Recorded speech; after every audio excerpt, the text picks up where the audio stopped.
Ассаламу алейкум достор, Улуттук спорт каналынын катталуучулары жана жалпы эле жылкы сүйүүчүлөр, атыш кооздору.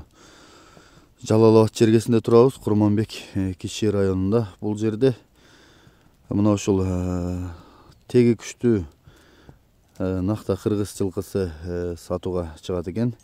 Булдун тегини, улагын, атак даңкын ата ээси өзү айтып берсин. Анда эмес аттын баскан турганынан байкап турсаңыздар, мен сиздерге ушул ат тууралуу маалымат алып берем. Мындан кийин Кочон палбандын суратынын баласы чыгат. Бул Тарандын уругунан экен. Таранга кандай барат, улагы кандай болгон, ата ээси өзү тааныштырсын. Берирээк бастыра бересиз, үйүргө ат издегендер болсо токтото туруңуз эми. Ассаламу алейкум дагы бир жолу. Алейкум ассалам. Ака, бул таранды түп тамырынан баштап түшүндүрөйлү, каяктан келген, кандай келген, улагы кандай болгон? Буну ушул өзүбүздүн өрөөнүн аты. Анан баягы азыр жашы 13 асы. Жазга 14 болуп калат. Буну улагы күчтүү болгон да. Улагы өтө күчтүү болгон. Буну эл билет. Ел баалайт да. Анан биз дагы буга ушул ышкыбоз болуп жүрүп, артынан көз салып жүрүп акыры баягы Кудай ниетке жараша кылат экен да. Бир ниет кылып койдум эле, ушуну алып 2 жыл үйүргө койдум. Улак өтө күчтүү бул. Бул баягы теги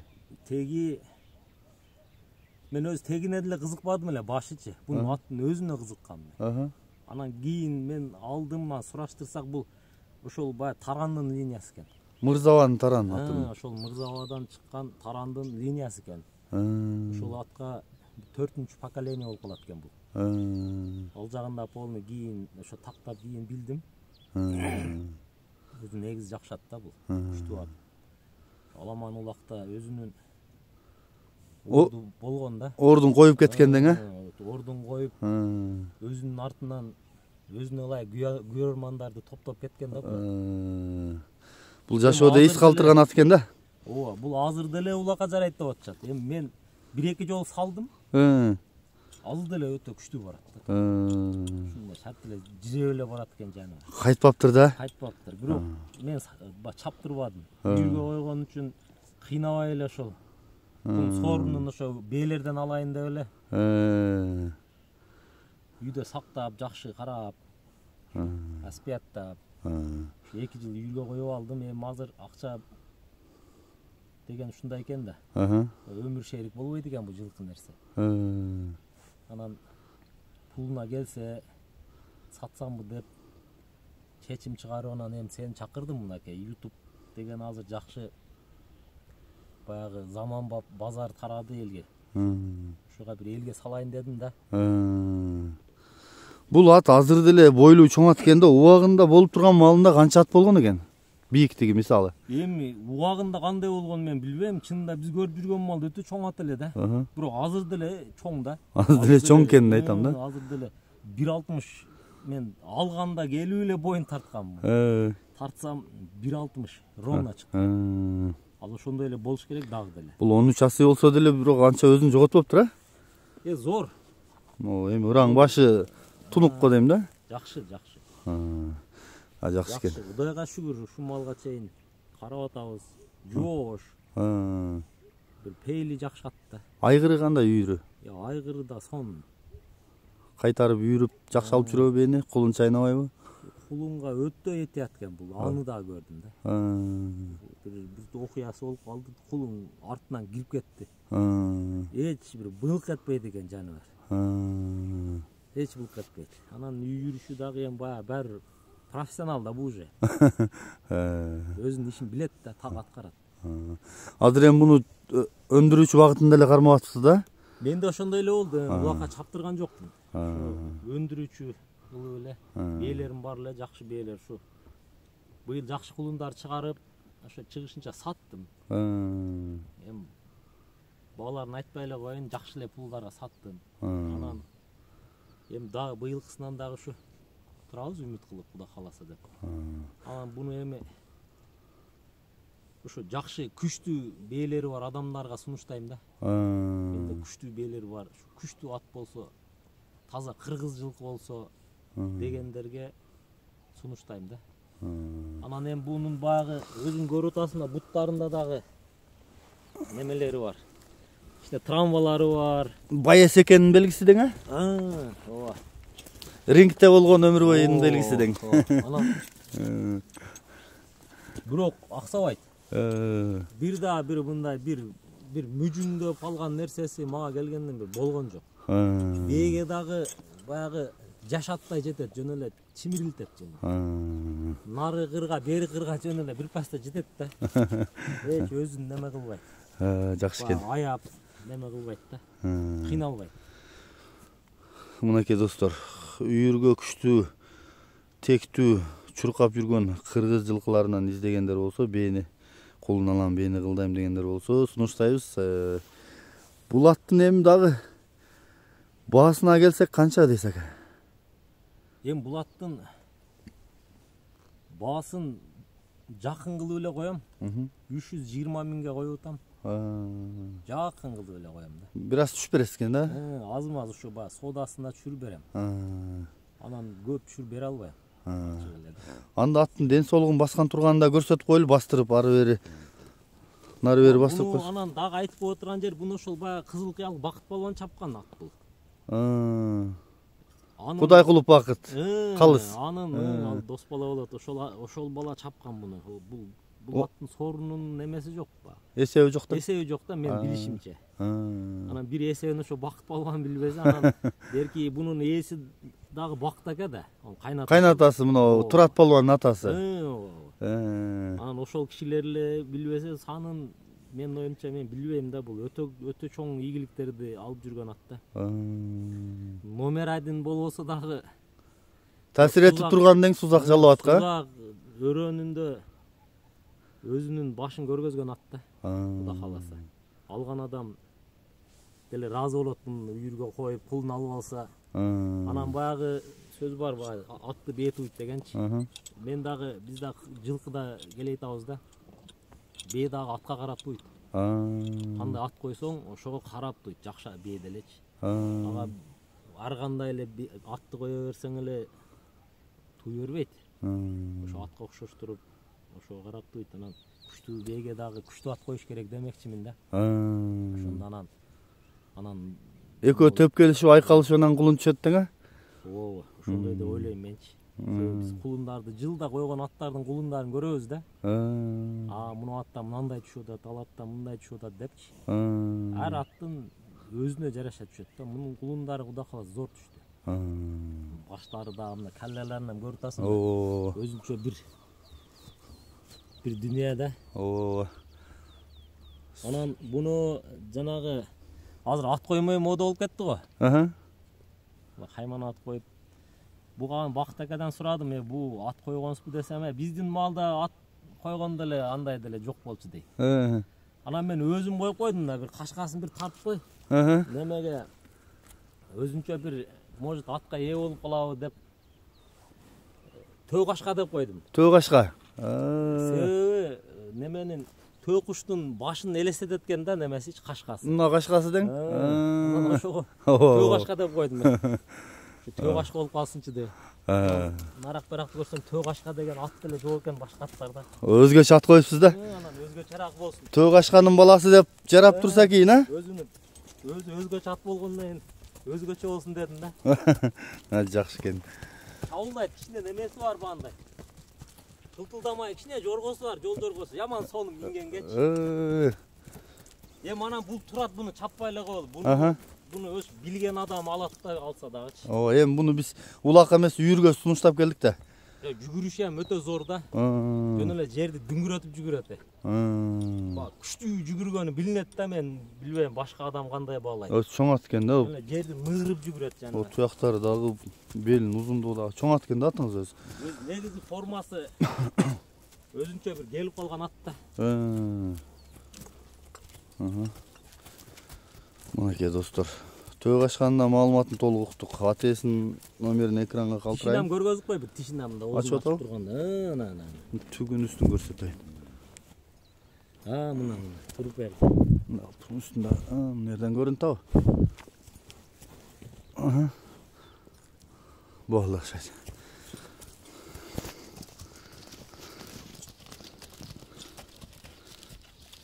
Мынакей достор, экинчи атыбыз.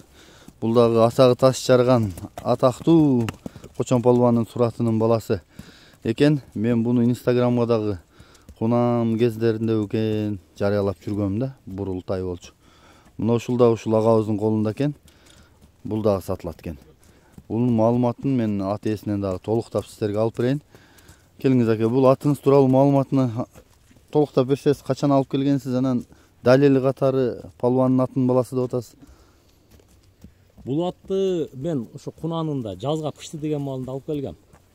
Талай аке да беле ушул? Кочон палубандын ошо бир тууган акасынан алып келгем, Талай акадан. Алып келип ошо пыштысында үргө койдум, жаңа сыйында койдум, 2 асыйында койдум. Мына азыр жазга 3 асый болуп калды. Буну бышты кезинде эле үйлөп жайлап жөнөтүргөн экенсиз, а? Ооба, буну ошо бул урукка дагы мен өзү ушундай линия куйм да, немен бар багандай. Кызыгуучулук бар. Ишкооздук. Кулмай. Жылкылар бар үчүн буну ham ушул мына кашкат менен теңдеш эле үйүргө койдум буну делечи. Жакшы. Аттын бар жогу жакшы. Бирок сал чаканыраак болуп калды да. Чаканыраак. Бою 1.50 чыгат. 1.50ден сал өйдөраак болушу мүмкүн. Мен 1.50ге жооп да. Анан улактарга минип жүрөм өзүм, баягы улак чаппайм. Чоң палубандарга бербейм. Ар кандай ушу чоң жыйындарга барып, ошол жерде эме болуп келем. Тамаша кылып салып тең, баягы буудан жутуп, а? Ооба. Мен көкзөгөн жериме жетет да. Мен өзүм каалаган жериме ошо бутумду кайрып албайын деп эле бутум аяп, бирок топтун ортосуна бара албайм. Өзүмүн коркуп. Бирок бул барат да. Ишенем да бунун барышыначы. Себеби бунун кыймыл аракетин билем да мен. Бул кичинекеймин дебейт бул. Бул менмин деген ошо улактарга апарып аттым, былтыр деле мына Чубак ажынын улагына бардым. Жана эле шилтеген жериңе ушу Кайтпайбыз дейби, барабыз дейби? Батып эле турат. Алда көздөп. Аркага деген немени билбейт бул. Анан так улактарга нарак беракка аралаштырып жүрөбүз. Сонун. Аягы дагы ылдам. Чуркайбы? Чуркашы ham зор, өтө курчат. Жаныбызында жаны бар. Анан эми секин мен ушу жылкы менен неметем да. Алектенем да кичине. Ушу жаштыгым менен эле жылкыга кызыгам. Буну эми 3 жыл үйрө койдук, эми секин дагы жакшы аттарын аралаштырсакпы деген ниеттер бар. Бир жаш баланын аты да, жерге ham жакын, 5-5ке ham чаптым мунучу. Казанга ham өтө катуу барат. Жүгүрүшү сонун. Баягы улактан качпайт да. Баары эле улакты минет жана. Өтө гүлү көзү дагычы. Жакшы экен, азыр чуркагандарында сиз жеткизбейт деп айта албайм го эми, бирок аягы жеңил. Анан өзүнө дагы тулку боюна көчмөр. Калоосу менен чуркайт экен да демек, а? Жаныбар жакшы. Жаны озунда. Буту кол ден соолук ичип жеген кароого кандай? Бул кароого бунун пейли өтө жакшы. Өтө жоош. Кичине чырсылдап турмай немеси бар. Бирок ошо багандай. Мен үйрөнүп калганбы, сиңип калгам да, мен кыскасы беймарал. Эч нарак берагынан коркпой. Карап. Жакшы экен. Мен путу колун жакындан тартып келейин, дагы маалымат алайбыз, а? Берирээк бастырсаң палубан. Биринчи мынау баштарын тартып өтөйүн, жакындан көрөбүз дешет да, жанагы аттысындагындар. Кулак башын, жагын, пешенесин тартып коеюн, кеңдигин көрөм дегендерге таноосун, төштөрүнө. Бунун кайман аты барбы? Бунун кайман аты ушу түсүнө карап эле Тайбурул деп койгон. Тайбурул тарыхый тулпарлардан экен да, Семетей неме жоого минген аттардан экен да Тайбурул. Тишини ачып атабы? Тишини ачат. Ачып атса, жанагы тиштерин дагы көрсөтүп койгула десе. Азы дагы зор да. Чоңнон экен азы, а? Болду экен. Жакшы экен. Тайбурулдун баасы канча эми ака? Эми мен экөөнү бирдей эле коеюн дедим. Экөөнү бирдей эле коеюн. Эми бул кичинекей болгону менен бунун аттын көшү эмес өнөрү пул да. Өзүбүз деле күбө болуп жүрөбүз. Ооба. Бунун өнөрү пул да бунун. Ар кандай жыйынга алып барып салып көрүп алам дегендер болсо деле мен каршы эмесмин. Чаап көрүп алабыз, баасын чечебиз. Анан алып барып туруп кааласа өзүм салып көргөзөм, кааласа өзү салып көрсүн. Салып көрө берсин. Өзүнө ылайык немелерде, улактарда өзүнүн ишин кылат аткара турган ат. Мен ага ишенем, Кудай кааласа. Жакшы экен. Палван жогору бир кой берип, анан кайрып да көрсөтүп кой. Болду, узак кетпе. Чуркайт экен. Аягы жеңил жана. Алыс кетпе, мына немеси жетпей калат.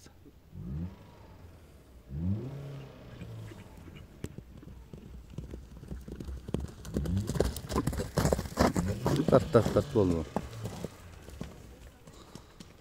Озу дагы сонунан. Аябай сонун. Болду кайры. Нары бери кайрып кой, анан чапсактарды. Озуна гидравлика деп коем менчи.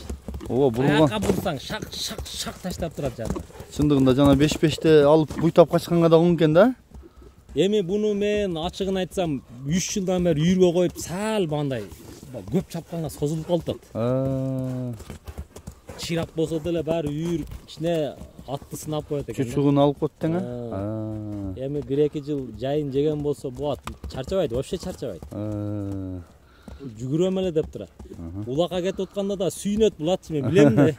Өзүнчө чичип сийип, куйруктарын көтөрүп ойноп. Өзүнчө эле бир бандай адамдын настроениясын көтөрөт да.